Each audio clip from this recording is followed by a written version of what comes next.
이렇게 1년에 한 번이라도 와서 여러분들 만나고 말씀 전하는 것이 나에게는 정말 큰 기쁨인데, 이렇게 허락해 주시는 하나님께 감사드리고 또 우리 김 목사님 여러분들께 감사드립니다. 제가 암투병을 하면서 얼마나 기도 많이 했겠어요. 살려달라고, 병 고쳐달라고, 축복해달라고 많이 기도했는데, 한번 기도하다가 문득 이런 생각이 났습니다. 하나님께 왜 내가 너를 축복해 줘야 되지? 라고 물으신다면 내가 뭐라고 대답을 할까? 그 생각이 이렇게 났어요. 저의 기도를 들으시고 하나님께서 이제 저에게 말씀하시는 거예요. 그래, 내가 왜 너를 축복해 줘야 되지? 제가 그 생각이 문득 떠올라가지고 깜짝 놀랐습니다. 하나님께서는 우리들의 입에서 나오는 말보다 우리들의 마음에서 뭘 생각하고 뭘 하기 원하는지 하나님이 더 관심을 가지시는구나 하는 그 생각을 제가 하게 됐습니다. 여러분, 말이 아니라 정말 마음에 뭘 생각하고 계십니까? 뭘 하기 원하세요? 저는 지나온 그 목회 과정을 생각해 보면은 하나님께서 그런 마음의 생각을 하시고 축복해 주신 것 같아요. 그 중에 하나가 라티문입니다. 제가 여러분들에게 자신 있게 말씀드리는 것은 저희 교회 그렇게 전도 열심히 못했습니다. 나가서 뭐 예수 믿으라고 전도하고 막 하지 않았지만 하나님이 저희 교회 엄청 축복해 주셨어요. 전 그 원인이 선교인 것 같아요. 세상 모든 민족에게 가서 복음을 전하라고 예수님이 이야기를 하셨는데 그냥 표가 아니잖아요. 구호가 아니잖아요. 예수님께서 십자가에서 우리들의 모든 죄 문제를 다 해결해 주시고 이제 이 좋은 소식을 많은 사람들에게 좀 전해다오. 그렇잖아요. 예수님이 그렇게 피 흘려 돌아가신 그 엄청난 사건을 많은 사람들에게, 모든 민족에게 좀 전해다오. 그들이 다 구원받고 하나님의 자녀에서 영생을 얻게 좀 예수님이 그걸 원하셔요. 어떻게 하냐는 말이에요. 우리가 괜히 할 수 없잖아요. 근데 저희 교회는 뭐 아실 거예요. 아마 어느 교회에서도 흉내낼 수 없는 선교 전략을 가지고 있습니다. 가보기 선교, 가보기. 가든지 보내든지 기도하는 선교. 다 할 수 있잖아요. 어딘가 여러분이 다 들어갈 수 있잖아요. 그렇게 가든지 보내든지 기도하는 선교. 저는 이게 저희 교회 복받은 비결로 생각합니다. 여러분이 어떤 생각을 가지고 계신지 하나님 여러분들을 보시고 축복해 주실 줄로 믿습니다. 기도하겠습니다. 아버지 하나님 감사합니다. 이렇게 주님 사랑하는 자들이 주님 앞에 나와서 예배드립니다. 주님 감사합니다. 찬양하고 기도하고 또 이제 말씀 듣기를 원합니다. 말씀은 하나님이라고 했습니다. 이 말씀을 통해서 하나님의 음성을 듣고 하나님의 임재를 깨닫고 하나님이 주시는 위로와 평안을 맛보는 복된 시간 되게 하여 주시옵소서. 예수님의 이름으로 기도했습니다. 아멘. 돌아가신 저희 아버님이 살아계셨으면 아마 107세 되셨을 겁니다. 저희 아버님이 1917년생이십니다. 이북 실향민이시고요. 황해도가 고향이십니다. 이북에 가족을 두고 남한으로 피난을 오셨기 때문에 항상 고향을, 이북을 그리워하며 사셨어요. 그리고 통일을 손꼽아 기다리셨던 분입니다. 그래서 명절 때만 되면은 가족들을 다 불러서 같이 식사하는 것을 저희 아버님은 굉장히 즐기셨어요. 그러면은 뭐 저희 집은 동치미, 만두, 이북에 계신 분 그 빼놓을 수 없잖아요. 거기에 이제 가래떡, 절편, 이게 우리 명절 음식이에요. 그렇게 잔뜩 해놓고 저희 아버님이 이제 전화를 돌립니다. 저희가 5남매인데 제가 막내입니다. 5 형제들 가족을 다 치면 뭐 엄청나죠. 근데 하여간 일일이 전화를 하시면서 이야기하십니다. 야, 이번 명절에 만두 먹으러 와야지. 아버님이 그렇게 이야기하십니다. 저희가 특별한 일이 아니면 다 모였습니다. 정말 가족이 함께 모여서 식사하고, 우리 아버님의 그 마음에 그걸 우리가 아니까 실향민으로 내려오셔서 여기 있는 가족이라도 그렇게 했으면 하시는 그 아버님의 마음을 알기 때문에 저희가 명절 때면 꼭 모였습니다. 식구들이 다 모이면 뭐 시골 장터죠. 5남매가 가족들 다 모이면 뭐 시끌벅적하고 복잡하고 시끄럽고 그렇지만 참 즐겁습니다. 근데 식사 시간이 되면은 그 테이블을 식탁을 이렇게 쫙 깝니다. 워낙 식구들이 많으니까 쫙 깔고 저 가운데 끝에 저희 아버님이 앉으시고 이제 순서대로 쫙 앉고 저는 막내니까 제일 끝트리에 이제 이렇게 앉습니다. 그리고 나서 이제 기도가 시작이 됩니다. 저희 아버님께서 기도를 하십니다. 분명히 식사 기도인데 기도하시면 끝이 없어. 정말 엄청 길어요. 일제시대 때부터 시작해가지고 광복절, 6.25, 일사후퇴, 여기 젊은 사람 무슨 말인지 모를 거야. 일사후퇴 다 겪으셨잖아. 한국의 근대 역사를 훑으면서 감사하시는 거야. 일제시대 때 버틴 거, 광복절의 그 기쁨과 6.25, 일사후퇴 때 피난온 거. 엄청 길어. 목소리도 굉장히 느리시거든요. 그러니 뭐 느긋하게.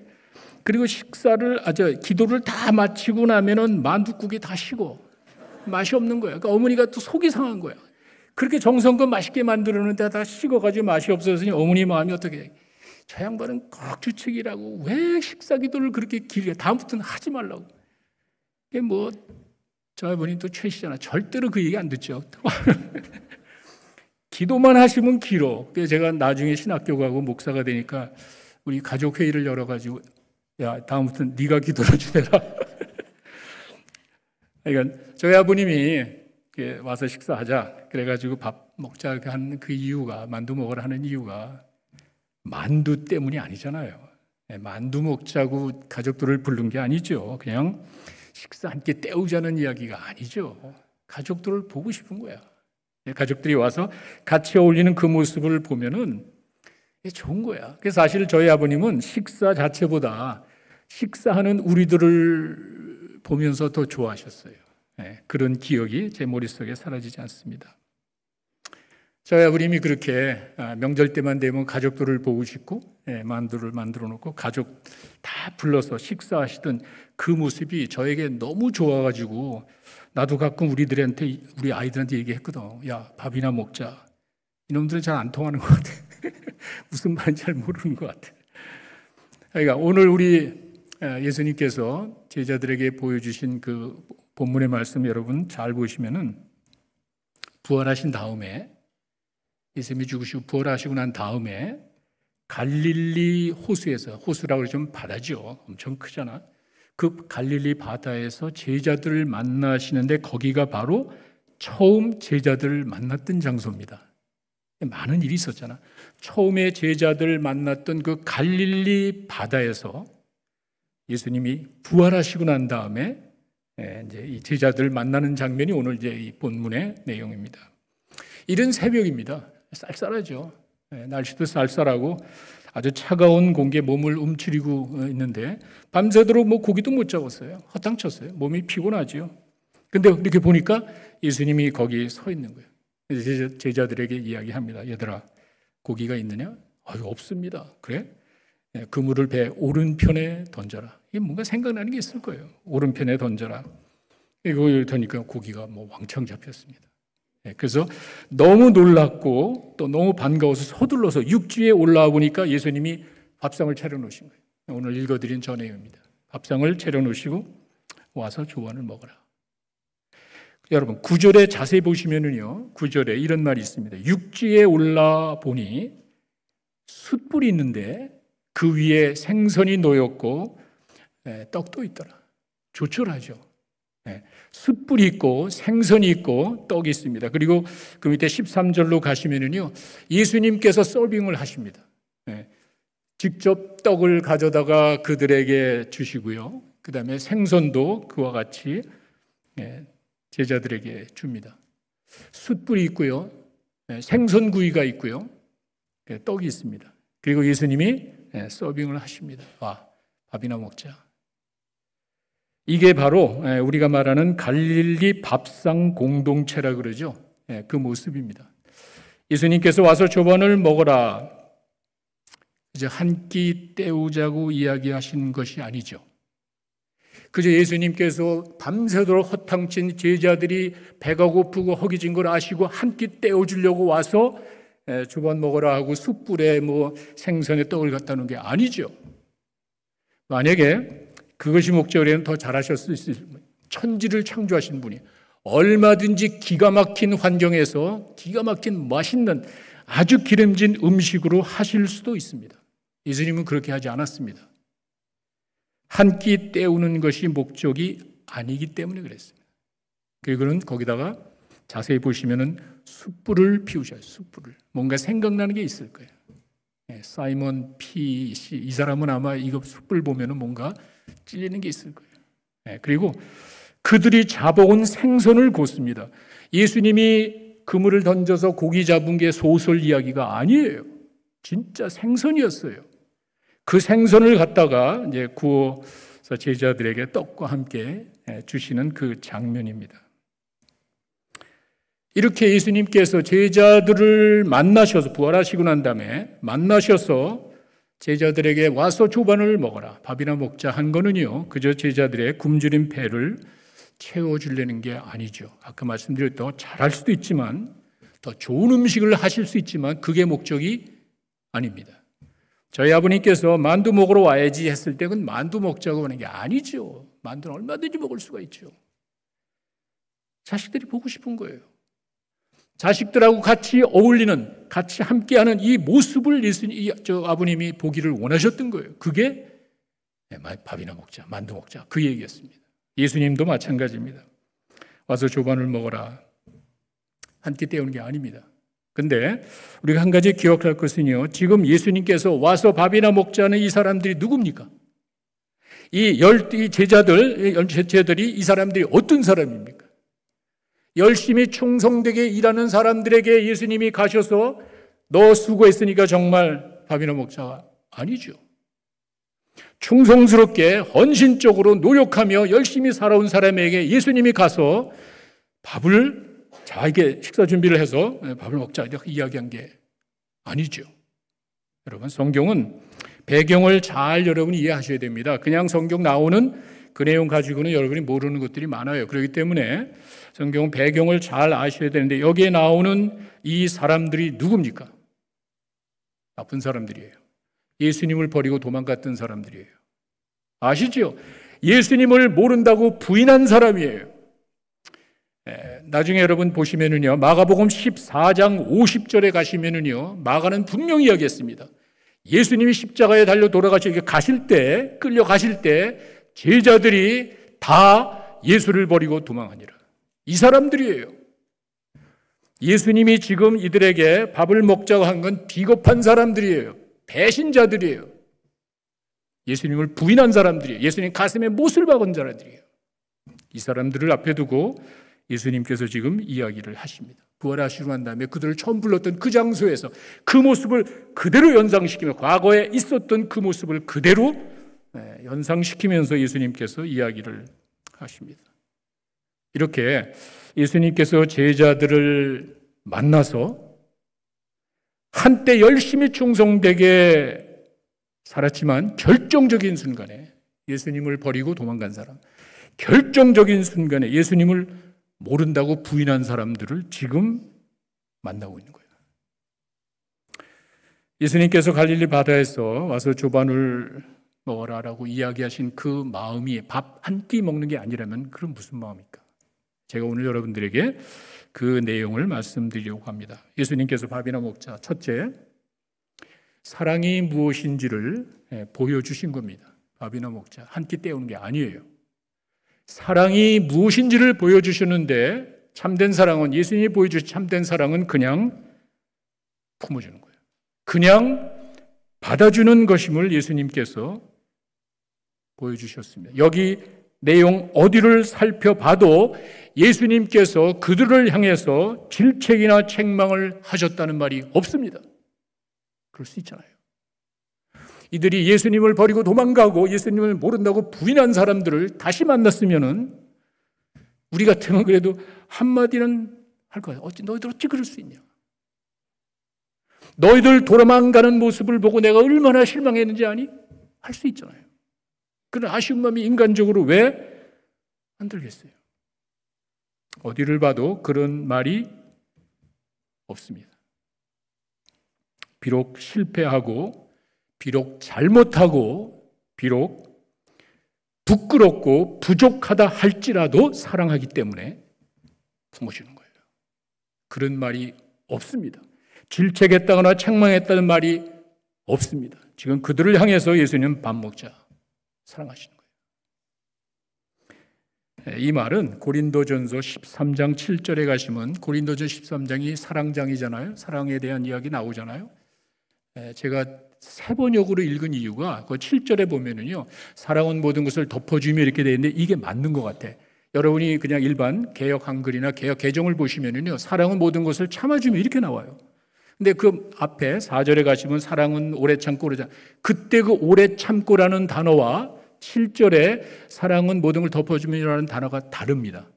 이게 맞는 거예요. 그냥 정확한 번역이 사랑은 모든 것을 덮어주며, 모든 것을 믿어주며, 바라며, 견디다. 이게 맞는 거예요. 영어 성경은 제대로 됐어요. Love bears all things. 품어주는 거예요. 그리고 헬라어 원어를 보니까 스테고라는 단어인데 이게 아까 4절에 나와 있는 오래 참고라는 단어랑 다릅니다.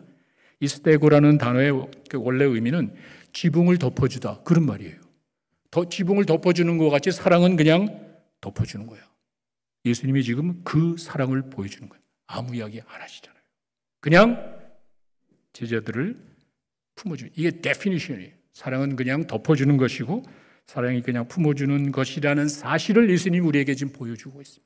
제자들에게 보여주고, 예수님을 모른다고 부인했던 우리들, 여러분 한번 생각해 보십시오.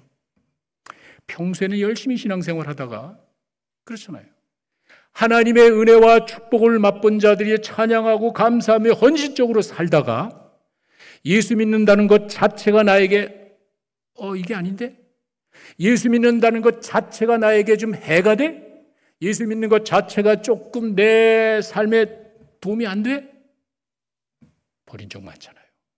예수님을 모른다고 한 적 많잖아요. 예수님을 버리고 도망간 적이 얼마나 많습니까? 예수님을 모른다고 한 적이, 그렇게 행동한 적이 얼마나 많습니까? 바로 우리들의 모습이에요. 그런 사람들에 대해서 우리 예수님께서 보여주시는 마음은, 예수님의 사랑은 일일이 따지는 게 아니에요. 품어주시더라고요. 정말 제가 이 내용을 볼 때마다 예수님이 말씀하신 탕자의 비유에 나오는 그 아버지의 모습이 나와요. 일관성이 있습니다. 탕자의 비유에 나오는 아버님의 모습을 보면은요, 재산을 다 탕진하고 거지가 돼서 돌아오는 그 아들을 받아주시는 아버지의 모습 여러분 아시죠? 거기 그 아들이 그래도 이제 아버지에게 죽기 싫어서 가는 거 아니에요? 죽기 전에 그냥 돼지 먹통에서 살다가 이제 죽을 것 같으니까 그냥 가는데, 아들에게 유일한 소망은 아버지가 받아주는 거예요. 아버지가 받아줘야 되니까 이 친구가 소위 말하는 그 회계문을 작성해가지고 이제 이야기하지 않아요? 거기 보시면은요, 이 탕자의 마음이 이렇게 시작이 되어 있습니다. 누가복음 15장 21절입니다. 아들이 이르되 아버지, 내가 하늘과 아버지께 죄를 지었어. 지금부터는 아버지 아들이라 일컬음을 감당하지 못하겠네. 이 앞에 가시면 이런 말이 또 있습니다. 아들이 아니라 그냥 종으로라도 받아주십시오. 하여간 이런 내용들을 이 아들이 열심히 정성껏 왜 이렇게라도 내 마음을 좀 표현해서 이 아버지가 받아줘야 자기가 살 것 아니에요. 어떻게 아버지 앞에 가냔 말이에요. 아버지 재산을 가지고 다 탕진해 뻗이고 거지가 더 돌아가는데 제대로 잘해야 될 거 아니에요. 이걸 열심히 암송해가지고 왔는데 보세요. 21절 마지막에 보시면 이렇게 이야기했지만, 근데 사실은 원어에 보면 22절에 but 이렇게 시작이 돼요. 이건 뭐 마찬가지니까. 그렇게 이야기했지만 아버지가 듣고 확인했다는 말이 없습니다. 여러분 잘 기억하세요. 이 탕자의 아버지는 그 탕자가 말한 입에서 나오는 그 말하는 그 소리를 듣고 확인하고, 이놈의 회개의 진정성이 있나? 여러분 그렇지 않아요? 이놈이 정말 회개하고 이게 진짠가? 이놈이 정말 다시는 이런 짓 안 한다고 정말 이게 맞나? 율법이에요. 내가 이 사람이 하는 말을 정확하게 듣고 이것이 정말 맞나? 이 진정성이 확인이 되고 이놈이 앞불할 것이라는 사실이 분명하다는 걸 깨닫고 용서해 주는 건 율법이에요. 아버지는 그렇게 하지 않았습니다. 은혜로 받아주신 줄로 믿습니다. 그렇게 이야기했지만 들었단 말이 없어요. 이 자식은 자신의 도리로 이야기를 했지만 아버지가 그걸 듣고 이놈 자식 정말 아닙니다. 그런 게 없습니다. 그렇게 이야기했지만 아버지 사랑했기 때문에 용서하는 거예요. 그 다음에 그냥 바로 신하들에게 이야기해서 옷을 좀 입혀라. 가락지를 띄워라. 신발을 신겨라. 여기 어디를 봐도 그 아들이 한 그 말에 대해서 확인하고 입증이 되고 난 다음에 용서해 줬단 말이 없어요. 율법이에요. 주님은 그렇게 하시지 않고 우리를 사랑으로 받아주실 줄로 믿습니다. 우리가 탕자와 같이 살아가지만 여러분이 돌아오기만 하면은, 여러분이 깨닫고 돌아오기만 하면은 우리 주님은 여러분들을 사랑으로 품으시고 용서해 주실 줄로 믿습니다. 이게 바로 주님이 보여주신 사랑의 모습이에요. 저는 탕자의 아버지의 그 모습을 보면서 느끼는 것이, 그 탕자의 아버지는 탕자가 하는 말이 아니고, 입에서 나오는 말이 아니고 회개하고 깨닫고 돌아오는 마음을 보신 거예요. 여러분, 마음의 중심을 보신다는 말을 우리가 많이 듣잖아요. 바로 그거예요. 이 탕자의 아버지는 그 탕자가 아무리 좋은 이야기를 한다 할지라도 그게 중요한 게 아니에요. 깨닫고 돌아오는 그 마음을 보시고 그냥 품어주잖아요. 아무것도 묻지 않아요. 따지는 거 하나도 없잖아요.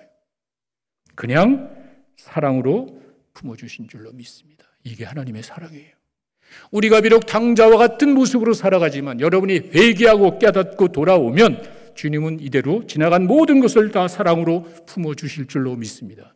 이게 주님이 보신 사랑이에요. 밥이나 먹자. 아무 얘기하지 않습니다. 여러분이 돌아올 때 주님께서는 이렇게 사랑으로 품어주실 줄로 믿습니다. 두 번째는 밥이나 먹자, 이 말은 뭐냐면은 용서를 어떻게 하는지를 보여준 겁니다. 다시 용서를 어떻게 하는 것인지 보여주는데 제가 분명하게 하기 위해서 적어놨습니다. 용서는 상처를 준 사람이 아니고 이게 세상적인 방법입니다. 그렇죠? 용서는 상처를 준 사람이 아니고 상처를 입은 사람이 하는 거예요. 그게 진정한 용서예요. 저 사람이 내 가슴에 못을 박았으면 그 사람이 나에게 어떻게 하는지 보고 확인하고 용서해 주는 게 아니에요. 그 정도 수준의 사랑 용서받은 게 아니에요. 우리 주님께서는 우리들이 실수하고 잘못하고 그것 때문에 예수님 십자가에 달려 돌아가셨죠. 우리가 그와 같은 것을 가슴에 품고 살 때 기억할 것은 용서는 상처를 준 사람이 아니고 상처를 입은 사람들이 하는 거구나. 상처를 준 제자들이 밥상 차려야 되는 것 아니에요? 상처를 입힌, 이 상처를 준 그 제자들이 용서를 구해야 되는 것 아니에요?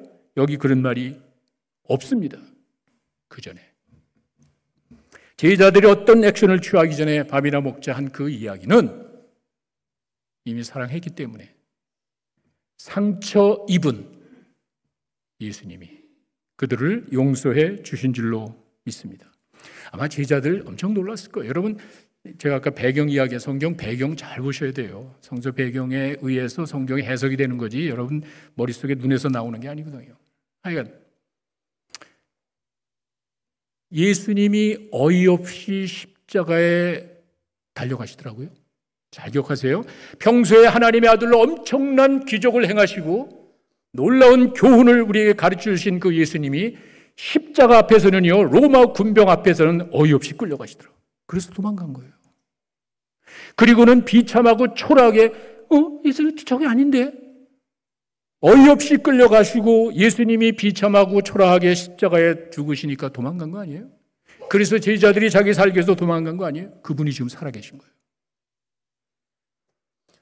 예수님이 평소에 보여주시던 모습이 아니라 결정적인 순간에 힘없이 맥없이 비참하고 초라하게 달려 돌아가셔서 자기들도 도망을 갔는데 그분이 지금 살아계신 거예요. 그분이 지금 우리 앞에 나타난 거예요. 제자들 앞에 나타난 거예요. 그리고 밥이나 먹자. 사실 이들이 용서 구해야 되는 것 아니에요? 그 예수님을 봤을 때 제자들이 먼저 용서를 구했어야 되는데 여기 그런 말이 없습니다. 예수님은 그들을 사랑하시고 그들을 용서하시기 때문에 품어주시고 용서해 주셨습니다. 이 제자들의 입장에서 생각을 하면은 자기들이 실수하고 자기들이 잘못하고 고개를 들 수 없을 만큼 창피하고 부끄러우면은요, 그들이 뭔가 해야 되는데 그 이전에 주님은 그들을 용서하신 거예요. 여러분들이 깨닫고 돌아올 때, 여러분들이 주님 앞에 헌신하며 나올 때 하나도 묻지 아니하시고 사랑으로 품어주시고 여러분들을 용서해 주실 줄로 믿습니다. 이게 복음이에요. 우리는 그런 주님을 믿고 있습니다. 저는 이 내용을 보면서 이 상처를 준 사람이 아니라 상처를 입은 사람이 이게 일관성 있게 나타납니다. 구약에 보시면 요셉 이야기 나오죠. 요셉이 형들을 만나는 장면을 보시면은 이게 성서적인 용서의 모습이 이게 하나님의 마음이구나. 요셉에게 나타나고 예수님에게 나타나고 이제 하나님의 사랑, 용서가 이제 그런 겁니다. 요셉은 사실 형들의 미움과 질투 때문에 어려움 겪은 거 아니에요? 요셉이 실수한 거 없죠. 요셉은 그냥 꿈 이야기 했는데 형들의 그 미움과 그 질투 때문에 그냥 죽여버리죠. 형제인데 뭐 죽일 수 있냐? 그 어린 그 요셉을 그냥 애굽에 팔아놓은 게 여러분만 생각해 보세요. 어린 나이에 남의 나라 가서 얼마나 진짜 형들이 원망스럽겠어요. 형들 도대체 왜 그러는 거야? 내가 뭘 잘못했어? 얼마나 환경에 불평했겠어요. 그 어린 나이에 남의 나라 끌려가가지고 살아가는 그 요셉에 내가 또 뭘 잘못했냔 말이에요. 형들이 원망스럽고 환경이 불평, 이게 좀 보통 힘든 일이 아니었을 거예요. 근데 요셉은 조금 남다른 데가 있습니다. 환경을 바라보고 불평하지 않았습니다. 여러분, 창세기 39장 9절에 가시면은요, 여러분 잘 아신 내용이에요. 그 보디발의 아내가 유혹했을 때 그 요셉이 한 말을 들어보면은 요셉이 어떤 생각을 가지고 살았는지를 볼 수 있습니다. 이 집에 나보다 큰 사람이 없고 주인이 나한테 다 맡겼어. 아무것도 내게 금한 것이 없습니다. 금한 것은 딱 하나야. 당신. 왜? 당신 그의 아내니까 그 이외에는 다 했는데 보세요. 그런즉 내가 어찌 이 큰 악을 행하여 누구에게? 하나님께. 보디발에게가 아니에요. 내가 이 죄를 져서 하나님께 죄를 짓겠습니까? 뭐죠? 요셉은 하나님을 의식하며 살았습니다. 하나님하고 전혀 관계없는 상황. 어쩌면은요, 이 이민생활이라 그럴까 남의 나라 가서 살 때 이 여자만 잘 저기 하면 잘 성공할 수도 있는 거 아니에요? 대충 컴프로마이즈하고 살면은 그래도 괜찮은 것 아니에요? 요셉은 하나님을 의식한 거예요. 삶의 모든 환경에서 불평하고 원망하는 것이 아니라 그 환경 가운데서 그 내 주변 환경과 내 자신을 바라보는 것이 아니라 요셉은 하나님을 바라봤어요. 하나님을 의식했습니다. 하나님이 하나님을 의식하며 살아가는 요셉을 축복하셔서 총리 대신이 되겠습니다. 먼 세월이 지난 다음에 형들을 만납니다. 요셉이 형들을 만나는데 식량을 구하러 애굽에 내려갔는데 이게 요셉 그 앞에 이제 가게 된 거예요. 전혀 생각지 못했죠. 그랬을 때 요셉이 하는 말을 보면 이게 용서구나. 다시 한번 우리가 확인하게 됩니다. 창세기 45장, 여러분 창세기 45장은요, 정말 눈물 없이는 이제 읽을 수 없는 그런 내용이야. 1절, 2절 거기 보면은요, 형들을 만난 다음에 왼수 같은 왼수 외나무 데려간다고 정말 저 형들 때문에 그런 생각이 없어요. 자기 옆에 있는 신하들 다 나가래. 옆에 있는 다 나가. 그러고 난 다음에 엉엉 방성대국을 합니다. 너무 기뻐, 너무 반가워가지고. 쓴 뿌리가 하나도 없어요. 그리고 하는 이야기 보세요. 요셉이 형들에게 이야기합니다. 내게로 가까이 오소서. 겁내지 말고 이 애굽 총리 밑에 이 사람들 어떻게 가냔 말이야. 그들이 가까이 가니까 이르되 나는 당신들의 아우 요셉이니 당신들이 애굽에 판 사람이에요. 당신들이 날 팔아. 지금 애굽 총리 대신이 그 옆에 있는 거예요. 막 가슴이 철렁했어. 당신들이 나를 이곳에 팔았다고 해서 근심하지 마소서. 한탄하지 마소서. 하나님이, 형들이 아니에요, 하나님이 생명을 구원하시려고 나를 당신들보다 먼저 보내셨습니다. 하나님을 의식하며 살아간 그 요셉이 이런 생각을 가지고 있기 때문에 하나님이 요셉을 애굽의 총리 대신이세요. 보세요. 당신들, 형들이 파는 거잖아요, 사실. 뭐 하나님의 계획, 그건 나중이고, 이 형들이 미워해서 팔았는데 요셉은 그렇게 말하지 않습니다. 이거는요, 하나님이 살아계시고 하나님이 역사를 주관하시고 하나님 만물 가운데 지금도 살아 역사하신다고 믿는 사람만 할 수 있는 고백이에요. 여러분이 정말 내 삶 속에 하나님이 살아 역사하시고 하나님이 내 삶을 지금까지 인도해 주셨다고 믿는다면 여러분도 이렇게 할 수가 있는 거예요. 말로만이 아니라. 요셉은 정말 하나님을 의식하면서 하나님이 세상을 주관하셔서 당신들이 아니라 나를 먼저 보냈습니다. 세상 만물을 주관하시고 인도하시는 하나님을 믿는 사람들의 입에서만 나올 수 있는 고백입니다. 요셉이 용서를 이렇게 했습니다. 상처를 준 형들이 아니라 상처를 입은 요셉이 형들을 용서하잖아요. 이게 진정한 용서입니다. 어렵죠. 힘들죠. 인간적으로 할 수 없죠. 그러나 여러분들이 말씀을 믿고 순종하는 마음으로 실천해 나갈 때 여러분들을 통해서 하나님이 역사해 주실 줄로 믿습니다. 용서 이렇게 하셔야 돼요. 이게 진정한 용서의 모습. 여러분들이 실천하세요. 내 가슴에 못을 박은 사람 하지 마세요. 내 마음에 정말 막 잊지 못할 그런 막 원한이 맺혔다 그럴까 그거 다 버리세요. 상처를 입었다고 그래서 여러분이 고민하고 기다리지 마세요. 주님께서는 여러분들과 나를 그렇게 용서해 주셨습니다. 그런 주님의 용서를 받은 자답게 내 가슴에 못을 박은 사람 찾아가세요. 기다리지 말고 찾아가셔서 용서하세요. 그때 하나님의 역사를 여러분이 체험하게 될 줄로 믿습니다. 이렇게 하라는 거예요. 밥이나 먹자. 용서 어떻게 하는지를 보여주셨습니다. 마지막 세 번째는요, 회복이 목적임을 보여주신 것입니다. 회복이 목적이 무슨 말이냐면은 예수님이 이렇게 사랑하고 덮어주고 용서하고 상처를 입은 예수님이 용서하고 한 근본적인 목적은요, 제자들을 세워주는 거예요. 이렇게 살아야 돼요. 제자들을 회복시켜주는 거예요. 내가 사랑하고 용서하는 걸로 끝나면 안 되는 거예요. 세워줘야 돼요. 회복하는 거예요. 특별히 베드로에게 이야기하잖아요. 예수님께서 베드로를 따로 불러서 너 나 사랑하지? 다른 거 안 물으세요. 너 어떻게 날 모른다고 그러니? 어떻게 너 도망갈 수 있니? 너는 다른 사람들 다 버려도 너는 안 버린다고 이야기했지? 한마디도 안 하시잖아요. 딱 하나.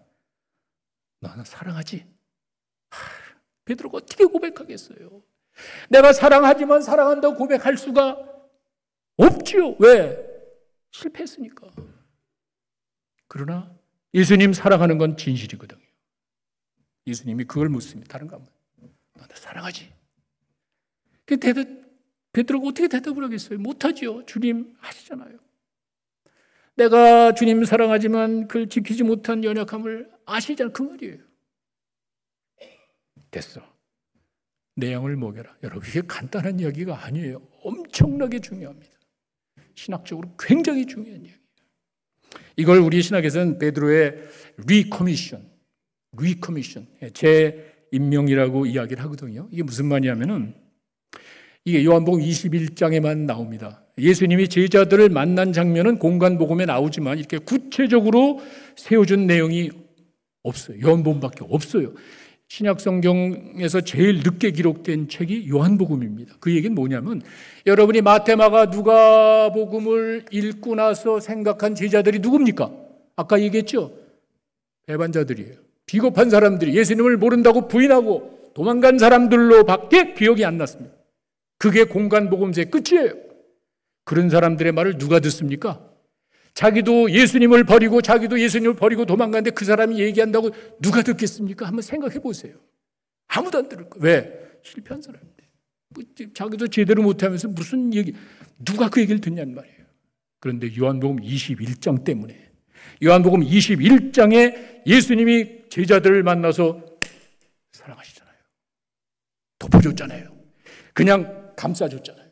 예수님이 요한복음 21장에 그들을 용서해 줬잖아요. 그들이 용서 구한 게 아니라 그들이 용서 구하기 전에 예수님이 용서해 줬잖아요. 그리고 일을 맡겼잖아. 리코미션. 제자들이 공식적으로 예수님의 임명을 받았잖아요. 그래서 사도행전에 놀라운 역사가 일어난 거예요. 이게 굉장히 중요한 내용입니다. 하여간 이런 과정을 통해서 깨닫는 것이 우리 주님의 마음은 세워주는 거, 사람들을 회복시켜주는 것이 예수님의 관심이었음을 얼마나 참 감사한지 모릅니다. 식사를 마친 다음에 예수님이 베드로 따로 불러서 야, 너 잠깐 나랑 이야기 좀 하자. 예수님이 자기 있는 제자들 가운데 베드로만 불러 야, 나하고 이야기 좀 하자. 예수님 얘기 듣고 하면 베드로가 깜짝 놀랐을 거예요. 가슴이 철렁했을 거예요. 그래서 이제 예수님이 하시는 이야기 3번이나 그렇게 이야기하잖아요. 요한복음 21장 17절에 제가 요거 그냥 3번째 것만 넣었거든요. 똑같은 내용이에요. 너 나 사랑하지? 베드로가 어떻게 대답합니까? 사랑하죠? 못하죠. 너 나 사랑하지? 주님 아시잖아요. 그 마음을 여러분 아세요? 저는 하루에 수십 번 그걸 느끼는 것 같아요. 주님이 지금 저 앞에 와가지고 이야기한다면은요, 너 나 사랑하니? 사랑하지? 이 말 못할 것 같아. 배반한 적이 너무 많아. 정말이에요. 주님 아시잖아요. 저는요, 이 내용을 보면서 참 깨달은 게 참 많습니다. 여러분, 베드로가 예수님을 모른다고 부인한 게 예수님이 싫어서 했나요? 아니죠. 잘 기억하세요. 제자들이 예수님을 버리고 도망간 게 예수님이 싫어서 도망간 게 아니잖아요. 겁나서 도망간 거예요. 무서워서 도망간 거예요. 내가 지금 죽을까 봐 도망간 거예요. 내가 주님 사랑하는 건 변함이 없어요. 베드로가 예수님을 모른다고 한 것이 정말 예수님이 싫어서 모른다고 한 게 아니잖아요.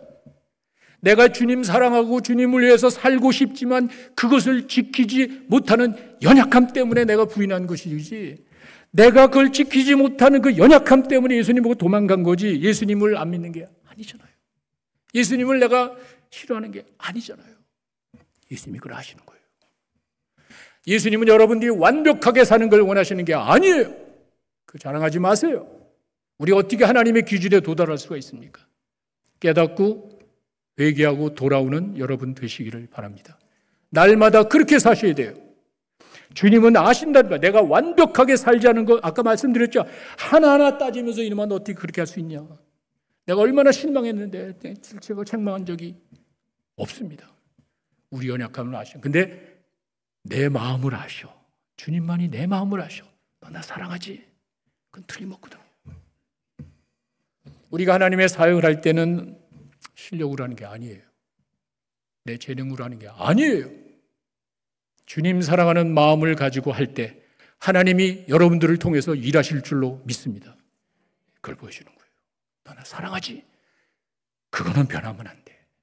내가 비록 실수하고 잘못하고 다른 모습으로 비춰질지 모르지만 그래도 주님 사랑하는 마음만 가지고 있는 한 여러분들에게는 소망이 있는 줄로 믿습니다. 베드로는 덤벙대고 좀 바보 같지만 그래도 이 사람은 순수한 사람이야. 깨닫고 돌아설 줄 알잖아. 그런 사람을 찾는 거예요. 그래서 예수님이 베드로 만나서 딴 얘기 안 하시잖아요. 너 혼자 뭐 이 사람 다 네 친구들 다 버려도 난 안 버린다. 그렇게 허풍 떨고 이런 소리 안 하잖아요. 베드로가 정말 주님 사랑하는 거 주님이 아신단 말이에요. 그것만 확인하는 거예요. 그것만 묻는 거예요. 너 나 사랑하지? 주님 아시잖아요. 죄송합니다. 아시잖아요. 됐어. 내 양을 먹여라. 뭐죠? 리코미션. 다시 하나님의 사역을 맡기신 거예요. 세워준 거예요. 여러분 제가 아까 탕자의 아버지 이야기를 여러분들에게 했지만 탕자가 돌아왔을 때 그냥 품어줬잖아요. 아무것도 안 먹고 품어줬잖아요. 그리고 용서했죠. 용서. 그래 뭐 이렇게 아무것도 묻지 않잖아. 아들이 뭐 회개문 암송했지만 그거 듣고 확인하고 용서, 율법적으로 그렇게 한 게 아니라 그냥 은혜로 받아줬잖아요. 그런데 아버지가 내가 너 사랑하고 정말 내가 용서하지만 너 앞으로 근신이야. 그럴 수 있잖아. 그렇지 않아요? 아버지가 그래도 내 목숨을 살려주니까 나를 사랑하시고요. 용서해주고 앞으로 좀 근신해. 너 앞으로 좀 조심해. 이렇게 할 수 있잖아요. 그래도 얼마나 좋아이겠네요. 살아서 아버지 집에서 이제 죽지 않고 마음대로 먹고 사니까 됐잖아요. 그렇게 안 하셨어요. 그렇게 사랑하고 용서한 목적이 뭡니까? 세워주는 거예요. 그래서 예수님께서는 우리들에게 바로 그 모습을, 아버지의 그 모습이, 하나님의 그 모습이 뭔지를 우리에게 보여주는 거예요. 회복시켜주는 거예요. 사랑하고 용서한 목적이 세워주는 거예요. 그 아버지가 그냥 바로 그 자리에 신을 시켜, 가락질, 옷을 입혀라. 금방 회복시켜줘. 이게 우리 하나님의 사랑인 줄로 믿습니다. 여러분이 회개하고 깨닫고 돌아올 때, 내가 하나님을 모른다고 그러고 하나님을 배반하고 하나님을 안 믿는 사람 같이 살았다 할지라도 여러분 마음속에 믿음이 진정성이 있고 여러분이 진정으로 주님 사랑한다면 주님은 여러분들을 받아주실 줄로 믿습니다. 그리고 세워주시는, 또 일하도록 세워주는, 그게 밥 먹자, 예수님이 하신 말씀의 뜻이 바로 그겁니다. 우리가 탕자같이 살아간 수많은 날들을 생각할 때마다 제 마음속에 느끼는 것이, 우리가 정말 말로만, 여러분이 말로만 하는 것이 아니라 정말 그런 사랑을 받았다면 실천하세요. 그냥 품어주세요. 그냥 덮어주세요. 따지지 말고. 정말 그런 용서를 받았다면요, 기다리지 말고 그냥 용서하세요. 그 가운데 하나님의 역사가 나타날 줄로 믿습니다. 세워주세요. 내리치고 깎아세우고 그럴 게 아니라 그냥 세워주세요. 이렇게 사랑하고 용서하고 세워주는 것이 우리 주님의 마음이었습니다. 예수님께 밥이나 먹자, 사랑이 뭔지를 보여줬죠. 사랑이 뭐죠? 그냥 품어주는 거예요. 그냥 감싸주는 거예요. 용서를 어떻게 하는지를 보여주셨습니다. 상처를 준 사람이 아니고 상처를 입은 사람이 용서하는 거예요. 그리고 그렇게 하는 목적이 뭐죠? 세워주는 거예요. 내 가정에 남편과 아내와 자녀와 부모를 세워주고, 내 목장에서 세워주고, 교회에서 세워줘야 되는 거예요. 여러분들이 그렇게 살아갈 때 그 주님의 그 마음이 여러분들을 통해서 일하시고 여러분들을 통해서 하나님의 놀라운 역사를 이루어 주실 줄로 믿습니다. 기도하겠습니다.